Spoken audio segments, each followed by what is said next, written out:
Y vamos a tener la Biblia abierta en el Evangelio según San Mateo capítulo 5 y voy a leer versículos 1 al 8. Dice la palabra: viendo la multitud, subió al monte y sentándose vinieron a él sus discípulos y abriendo su boca les enseñaba diciendo: bienaventurados los pobres en espíritu, porque de ellos es el reino de los cielos. Bienaventurados los que lloran, porque ellos recibirán consolación. Bienaventurados los mansos, porque ellos recibirán la tierra por heredad. Bienaventurados los que tienen hambre y sed de justicia, porque ellos serán saciados. Bienaventurados los misericordiosos, porque ellos alcanzarán misericordia. Bienaventurados los de limpio corazón, porque ellos verán a Dios. Ya empezamos, amados hermanos, en esta bienaventuranza, ya llegamos a esta bienaventuranza de los limpios de corazón. Hemos ido avanzando poco a poco, bienaventuranza por bienaventuranza, entendiendo dos cosas fundamentales que hemos querido dejar claras a la iglesia a lo largo de esta exposición. La primera, muy importante, es que estas bienaventuranzas están dadas, están dictadas, están dichas por Jesús a sus discípulos, a sus regenerados, es decir, a gente creyente. Él ve la multitud, sube al monte y se sienta y vienen a él sus discípulos, es decir, sus discípulos, la gente que ha nacido de nuevo, que han entendido el evangelio, vienen a este sermón maravilloso. Y era necesario que así fuera. Era absolutamente necesario que así fuera, porque una persona no creyente escuchando un discurso como este tildaría a Jesús como un hombre loco. Es decir, esto no tiene sentido, está fuera de la lógica. Es decir, que no es posible, ni siquiera por la lógica cristiana, pensar que este escrito puede llegar a tener sentido para el hombre no espiritual. Esta pues es una palabra escrita para, o dictada, dicha, predicada para los discípulos. Es decir, que a la distancia nosotros, siendo, sí, discípulos de Cristo por el llamamiento santo que hemos tenido, siendo nosotros parte de su pueblo, siendo nosotros regenerados por el Señor, entonces a nosotros nos viene bien este mensaje de las bienaventuranzas. Esa es la primera cosa que hemos querido dejar como clara. La segunda cosa que hemos de dejar como clara también es que estas bienaventuranzas van a atacar o van a señalar al hombre interior, es decir, van al corazón mismo del hombre, van no solamente a las acciones concretas del hombre. Posteriormente sí, cuando se habla que tenemos que ser sal, que tenemos que ser luz, que tenemos que bendecir, que tenemos que hacer una serie de cosas, sí, hay una muestra operativa de nuestra salvación, pero en estas bienaventuranzas va la mayoría de las veces al centro del corazón, y del centro del corazón emana una serie de circunstancias que solamente pueden ser discernidas espiritualmente por los que somos cristianos. Evidentemente, cada una de estas bienaventuranzas, el evangelista Mateo las coloca de manera secuencial, aparentemente, una tras otra, que tienen un sentido lógico, espiritual, por supuesto lógico, porque esta palabra es inspirada por el Espíritu Santo, ¿no? Pero no significa que estas palabras fueron así abordadas por Jesús sin quizá tener una breve explicación de ellas. Es posible, especularíamos decir que fue posible o no, pero a los discípulos que estaban con Jesús les quedaba clarísimo lo que ahora a nosotros nos toma meses o semanas para poder entender. Pero claro, ellos estaban con Jesús, estaban recibiendo la enseñanza de Cristo todos los días, cualquier cosa que el Señor les dijera. Y hubo muchos momentos no escritos en la Biblia, diría Juan, no alcanzarían los libros de la Biblia para poner todo lo que pasó, pero sin duda hubo seguro momentos en donde los apóstoles tuvieron momentos íntimos de aprendizaje con el Señor, y es posible que estas bienaventuranzas del Señor las haya explicado con un poco más de detalle. A nosotros el legado que tenemos son la mención de cada una de las bienaventuranzas. No necesitamos la explicación precisa, porque el contexto completo de la Biblia nos va acercando a el contenido, a la esencia, al conocimiento de cada una de las bienaventuranzas. Por eso, cada una ha sido muy importante para nosotros y hemos visto alimento sólido de parte del Señor a nuestra vida y ha moldeado nuestro carácter, o por lo menos nos ha avisado que nuestro carácter tiene que ser moldeado. Nuestra actitud hacia Dios, nuestra actitud hacia los demás debe de ser moldeada y modificada. Hemos hablado de estas cosas. Pero ahora nos encontramos con esta maravillosa bienaventuranza que tenemos que analizarla en el contexto completo de las bienaventuranzas, pero también en el contexto completo de la Escritura. Recuerden ustedes que la Escritura se interpreta a sí misma, de tal manera que no tenemos que buscar las definiciones del mundo respecto de qué significa corazón, limpieza y las palabras juntas, porque el mundo nos va a dar una serie de conceptos filosóficos humanistas quizá que nos desviarían de la verdadera esencia. Así que no buscamos de afuera hacia adentro para la interpretación bíblica, sino que debemos de buscar de la Biblia misma, ¿no? Abrevar de la Escritura para que la Escritura misma se interprete a sí misma y nos diga qué debemos de creer y cómo debemos nosotros de conducirnos a partir de esta bienaventuranza, todas, pero esta en particular que es el objeto de nuestra predicación en esta tarde. Tenemos que tener en cuenta, cuando hablamos de esta bienaventuranza, que va concatenada, ligada secuencialmente, digamos, por las anteriores. Así solamente, como diríamos, a vuelo de pájaro, pudiésemos nosotros entender que una persona que no es pobre en el espíritu no puede ser limpia de corazón. ¿Cómo? Es decir, la lógica no nos da para eso. Una persona limpia de corazón evidentemente tiene que ser pobre en espíritu. Tiene que declarar una bancarrota espiritual. Una persona limpia de corazón debe de ser una persona que llora porque ha ofendido al Señor. Y por eso es bienaventurado el que llora. Una persona que se lamenta por su pecado porque ha ofendido al Creador, es obvio que es una persona limpia de corazón. Una persona que muestra mansedumbre es una persona que necesariamente tiene un corazón limpio. Una persona que muestra misericordia es una persona limpia. Alguien creyente que tiene hambre y sed de justicia, no hay duda, debe de tener un corazón limpio. Así que lo que va haciendo el texto es que nos va empujando poco a poco para ir como un gran rompecabezas armando el cuadro completo y tener completo lo que el Señor quiso decirnos a nosotros en esta maravillosa exposición de bienaventuranzas, para que no dejemos una fuera. Por otro lado, es muy importante decir que no es 2 de 3. Es decir, de las 8 bienaventuranzas, de lo que tenemos nosotros aquí, no es con que cumplamos, si son 8, 5 de las 8 ya la hicimos. No es el asunto de 2 de 3. Aquí estamos hablando de que es un concepto completo, de que es un mensaje íntegro. Una persona no puede decir yo soy limpio de corazón pero no pobre en espíritu. Eso es una contradicción. Una persona no puede decir yo soy manso pero no soy limpio de espíritu. Eso no se puede. Es más, una persona no puede decir yo no soy limpio de corazón pero soy pacificador. Esto es imposible. Eso es imposible. En el ámbito, en la cosmovisión, por supuesto, del reino. Como ciudadanos del reino, entonces, no estamos hablando de 2 de 3. Estamos hablando de todo el concepto completo, asimilarlo completamente e ir armando lo que el Señor quiere del carácter cristiano. ¿Cómo es que el Señor nos ubica? Luego, entonces, el bono es la dicha, es la felicidad, porque en cada una de estos conceptos somos bienaventurados, somos dichosos, pues somos felices.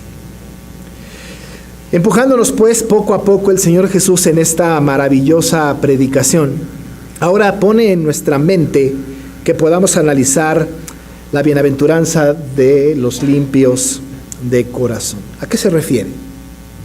¿Qué es o quiénes son los limpios de corazón? Como hemos asegurado, hemos asentido que estamos hablando de personas ya regeneradas, desde luego que este texto no está hablando de regeneración.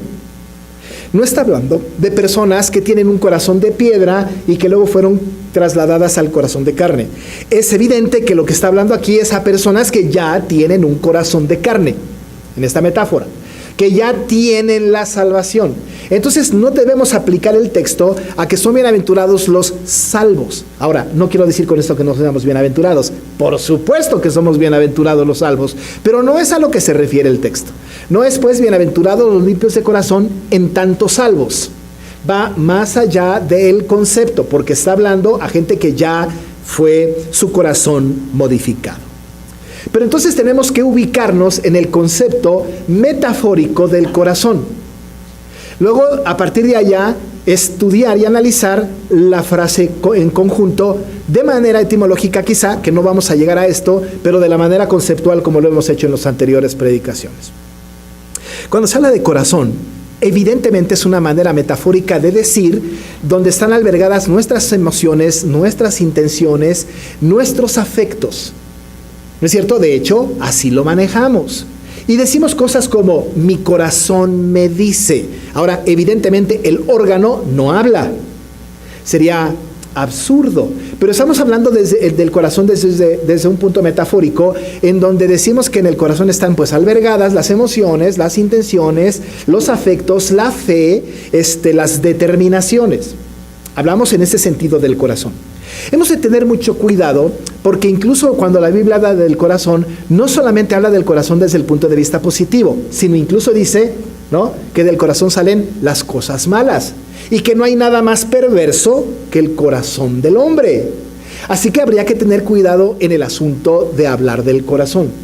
El corazón nos puede jugar ciertas jugarretas o puede hacernos ciertas jugarretas en donde nosotros nos podemos confundir.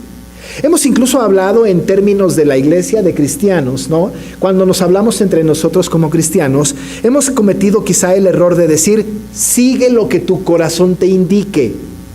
Eso es equivocado, porque el corazón es engañoso, el corazón es perverso. Aún el corazón regenerado nos inclina muchas veces, ¿no?, al mal. Aún y el corazón regenerado. Entonces cuando decimos, sigue lo que te dicta tu corazón, estamos empujándolo a una posibilidad del error. Claro, ustedes dirán, pero un corazón regenerado, díganme cuántas veces no han tomado decisiones dictadas por su corazón equivocadas. Ahora, evidentemente nosotros no seguimos nuestro corazón, porque nosotros no creemos en las corazonadas. Lo que nosotros creemos es en la voluntad revelada del Señor que está en las Escrituras. Y a veces la Escritura dice algo contrario a lo que mi corazón me dicta, a lo que mi corazón me dice. Hace muchos años, a una joven de una iglesia donde yo fui pastor, le dijeron respecto de su relación que tenía con un muchacho no creyente, y preguntaba ella, ¿qué tengo que hacer? Porque yo amo a este hombre. Le dijeron las hermanas, sigue tu corazón. Ve por lo que tu corazón te dice. Su corazón ya había tomado una decisión. Su corazón ya estaba inclinado. Su corazón ya estaba convencido. Su corazón ya le había dicho, este es el bueno. Estaba tan convencida, que hasta pensó que solamente con relacionarse con él se podía convertir. Era una mujer cristiana. Yo le dije, no sigas tu corazón, porque cuando tu corazón está en contra de la Escritura, tu corazón se está equivocando, aunque venga de un corazón regenerado. No estamos entonces hablando en estos asuntos de que estamos hablando de un corazón que de todas se ha atinado. El corazón entonces alberga sí las emociones, la fe, la creencia, las intenciones, los anhelos, los deseos, sí, por supuesto, desde el punto de vista metafórico, pues en este sentido. Pero el corazón entonces, dijimos, puede jugarnos algunas jugarretas, puede inclinarnos a algo equivocado. Nuestro corazón es el peor de los consejeros. El mejor consejo, la mejor dirección viene de la Escritura. Pero ustedes me dirán, pero pastor, ahí dice que son bienaventurados los que tienen el corazón limpio. los limpios de corazón. Hemos de decir entonces que cuando el Señor está hablando de este asunto, tenemos que recordar que el ambiente religioso de la época de Jesús está en donde hay una gran fuerza teológica equivocada o mal interpretada de los fariseos. Y los fariseos eran hombres que no le daban lugar a las cosas importantes de la fe. Los fariseos no podían entender de ninguna manera la pobreza de espíritu, por ejemplo. El fariseo no podría entender que bienaventurados los que lloran porque recibirán consolación, y no podían entender en qué sentido se hablaba de la mansedumbre y la misericordia. Ellos no lo podían entender, pero eran los religiosos de su época. Y en el ambiente religioso de la época de Jesús, los fariseos estaban con una influencia tremenda para con la gente judía. Incluso querían influir hacia incluso los que no eran judíos. Pero esta influencia perniciosa hacía que el Señor Jesús atacara no solamente en discursos específicos, sino que incluso fuera duramente, que señalara duramente a los fariseos. ¿Por qué? Porque ellos no atendían su propio corazón, sino las cosas externas que les vestían de gloria, que les hacían verse como maravillosos, como religiosos, como santos. Un día el Señor les dijo en Mateo 23, 25 al 28 esto tan duro: ¡ay de vosotros, escribas y fariseos, hipócritas! Porque limpiáis lo de afuera del vaso y del plato, pero por dentro estáis llenos de robo y de injusticia. Fariseo ciego, limpia primero lo de dentro del vaso y del plato para que también lo de fuera sea limpio. ¡ay de vosotros!, dijo, escribas y fariseos hipócritas, porque sois semejantes a sepulcros blanqueados que por fuera a la verdad se muestran hermosos, mas por dentro están llenos de huesos, de muertos y de toda inmundicia. Así también vosotros por fuera a la verdad os mostráis justos a los hombres, pero por dentro estáis llenos de hipocresía y de iniquidad. ¿Y qué cree? Ellos se sentían limpios de corazón. Se sentían los más correctos. Se sentían los más espirituales. Se daban golpes de pecho. Se sentaban hasta el frente de la sinagoga. Hacían toda clase de rituales. Se sentían completamente plenos, con un corazón muy bueno. Y el Señor les cae encima. Les dice: hipócritas, sepulcros blanqueados, ladrones. Cuidan el exterior, pero por dentro está como el sepulcro lleno de huesos y de putrefacción. En esa época, el Señor tiene que instruir a sus discípulos para que no sean como estos fariseos. Quizá por eso entonces las bienaventuranzas tienen implicada también esta bienaventuranza de los limpios de corazón, porque no se trata pues de las apariencias de lo externo, sino de lo interno. Lo que va ahí en el centro del corazón cristiano, en el centro del corazón cristiano. Por otro lado, con frecuencia se ha señalado al limpio de corazón como personas sinceras, honestas o íntegras. Ahora, esto es verdad, pero no es toda la verdad. Incluso hay pasajes que lo sostienen, ¿no? Acabamos de leer el Salmo 24, pero en el verso número 4, el Salmo 24 dice incluso: ¿quién subirá al monte de Jehová? ¿Quién estará en su lugar santo? El limpio de manos y puro de corazón, el que no ha elevado su alma a cosas vanas, ni jurado con engaño. Eso es absolutamente cierto. Limpios de corazón, puros de corazón. Pero cuando nosotros hacemos una referencia a que los limpios de corazón son personas honestas, que son personas íntegras, que son personas sinceras, estamos diciendo una verdad a medias. Esto puede ser, pero no en su totalidad. Podemos concluir de que las personas declaradas bienaventuradas en esta bienaventuranza son entonces estos individuos sinceros, hombres que piensan, hablan y actúan sin hipocresía. Pero la sinceridad que por cierto no está escrita en la Biblia como algo que sea parte de un atributo de Dios. Es decir, la Biblia no habla de Dios es sincero, como lo dice de la misericordia, por ejemplo, o de la bondad o de la paciencia. No hay un atributo tal como el atributo de la sinceridad. Nosotros nos los atribuimos a nosotros y lo exaltamos a un nivel casi espiritual. Es que soy muy sincero. Sí, pero el sincero puede ser grosero también. Así que cuando hablamos de un limpio corazón, no necesariamente estamos hablando de la sinceridad, porque incluso podemos hablar que hay personas que están sinceramente acertadas, pero también podemos hablar de personas que están sinceramente equivocadas.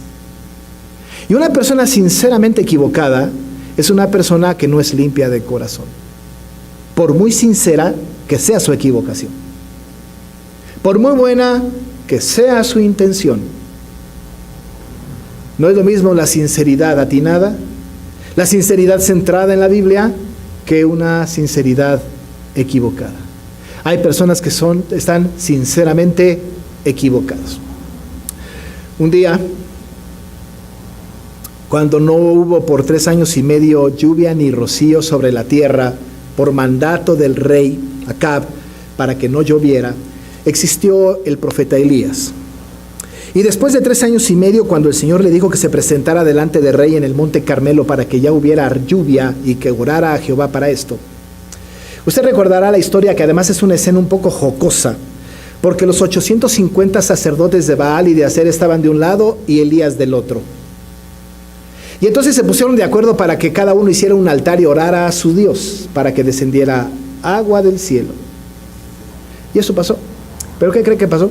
Los sacerdotes paganos hicieron su altar, pusieron su sacrificio y por un día, una noche, estuvieron bailando alrededor del altar. Baal, respóndenos. Baal, desciende fuego del cielo, y bailaban y se daban vueltas alrededor del altar. Y todavía Elías ahí en la esquina, pues ¿será que no está? Porque no los oye, eso dice la Biblia. Ellos estaban haciendo una ceremonia sincera. Había sinceridad en el corazón de los sacerdotes de Baal, pero tenían un corazón limpio. Por muy sincera que fuera su devoción, era algo equivocado. Estaban sinceramente equivocados. Algún defensor de los sacerdotes de Baal, con un corazón maravilloso, le pudo haber dicho al Señor: Señor, no les tomes en cuenta esto, la intención era lo que contaba. Al fin y al cabo, todos nos dirigimos al mismo Dios. La intención es lo que cuenta. Pero, amados hermanos, lo he dicho muchas veces, si la intención no está alineada con la palabra del Señor, esa intención es pecaminosa. Ellos estaban sinceramente equivocados. En nuestra época, una gran cantidad de creyentes, entendiendo una doctrina falsa, están sinceramente equivocados. Una persona que piensa que la salvación se pierde y está convencidísimo, está sinceramente equivocado. Una persona que piensa que la salvación se obtiene por base de las obras, está sinceramente equivocado. No podemos nosotros pensar que los limpios de corazón son los sinceros. No solamente, no necesariamente. Porque la sinceridad no necesariamente es acertada. Porque podemos estar sinceramente equivocados. Y conocemos una gran cantidad de personas que amamos además, y que están convencidísimos de lo que hacen, pero están sinceramente equivocados. Ahora déjeme decirle, para completar la idea, que hay personas que están sinceramente equivocadas, pero hay personas que están deliberadamente equivocadas. Hay personas que, aun sabiendo la verdad, con todo, están encima, están a favor de la mentira, para manipular, para traer agua para su molino, para satisfacción personal. Hay personas que están deliberadamente equivocadas. Estas no son bienaventuradas, estas no son regeneradas, estas no pueden ser cristianas. No puede ser, porque están deliberadamente equivocados. Y por siempre pensamos y preferimos al sinceramente equivocado que al deliberadamente equivocado. Porque el sinceramente equivocado puede tener corazón limpio, pero está mal instruido, está mal formado. Y claro que se necesita humildad, ¿no? Claro. ¿Cuántas personas, defendiendo un poco la doctrina reformada, cuántas personas han dejado otras doctrinas porque sabían que estaban equivocados y se han acercado a la verdad bíblica? Porque el limpio de corazón es impulsado a buscar lo que es correcto.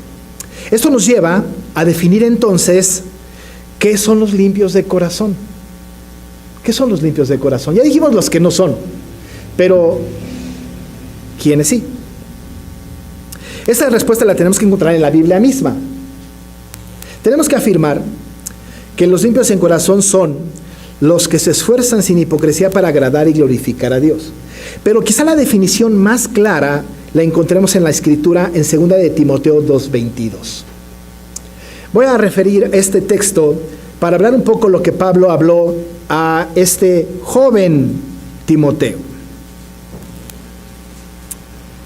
Dijo el Señor a Timoteo: huye también de las pasiones juveniles y sigue la justicia, la fe, el amor y la paz con los que de corazón limpio invocan al Señor. ¿Cuál es o en qué consiste la limpieza del corazón? Si nosotros le damos credibilidad a la palabra y decimos que la palabra es inspirada por Dios y que es nuestra norma de fe y conducta, y no queremos otra cosa que no esté escrita aquí, hemos de entender entonces a Pablo, inspirado por el Espíritu Santo, diciendo que aquel que es limpio de corazón es el que sigue la justicia. Y hemos hablado que la justicia tiene que ser amoldarnos a la voluntad de Dios. Recuerde usted esto: la justicia no es lo que yo considero justo, como cuando pierde mi equipo de fútbol. No fue justo. La justicia a la que hablamos es la justicia de la persona que encaja con las demandas del Señor, que justo entra en sus demandas. Sigue la justicia es acata las disposiciones del Señor, obedécele. Una persona que obedece a Cristo, que obedece al Señor, que se apega a la Escritura, esta persona es una persona limpia de corazón. Dice, sigue la justicia, la fe, esa fe que nosotros hemos estudiado, esta fe que nos dirige a Cristo, esta fe que es puesta por Él y por la fe por la que nosotros somos salvos. Dice Él, entonces, sigue la justicia, sigue la fe, sigue el amor, y además lo pone junto, el amor y la paz, porque el amor y la paz van juntos. Acuérdese que es parte del fruto del Espíritu. Después de amor sigue gozo, pero luego paz. Amor y paz es importante, no es en la época de los 60s, sino el amor y paz tiene que ver con la actitud del corazón del creyente. Yo te amo, y entonces tenemos que estar en paz, porque ambos recibimos la paz de Dios que sobrepasa todo entendimiento. Amor, ese amor incondicional, ese amor tolerante para con mi hermano. Ese amor que no era como el de los fariseos, que era lapidario, en el sentido de que porque te amo, y este amor era cuestionado, entonces te voy a caer encima. Dice la palabra que en cuanto esté de nosotros estemos en paz con todos los hombres.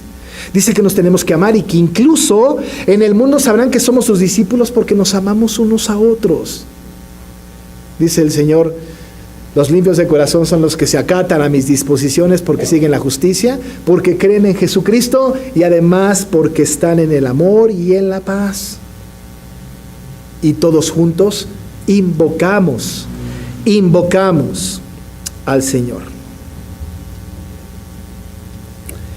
En todos estos casos, nos damos cuenta que no podemos limitar la pureza del corazón a la sinceridad de nuestras intenciones. Tenemos que buscar que nuestra actitud, nuestra religiosidad estén centradas en la palabra. Que agrademos y glorifiquemos a Dios, a pesar de que lo que estamos haciendo no nos lo dicte nuestro corazón.